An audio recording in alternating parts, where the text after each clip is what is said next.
Hello mga farm. Yan. Magpapadede tayo ng kambing. Yung mommy goat ayaw magpadede. So, yan. Mag-gloves muna tayo mga farm. Dapat magsuot tayo ng gloves para laging malinis mga farm.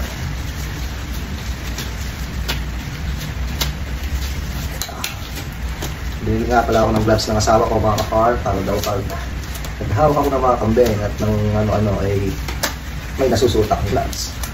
Yan, para safety sa atin at safety din sa ating mga alaga. Magpadede at ito yung dalawang baby goats. Yan. Si Matcha ayaw niyang magpadede. Ayun, si Target yan. Malakas na yung baby ni Sandy. Masigla na, talon na ng talon. Okay, let's start. Maka-farm.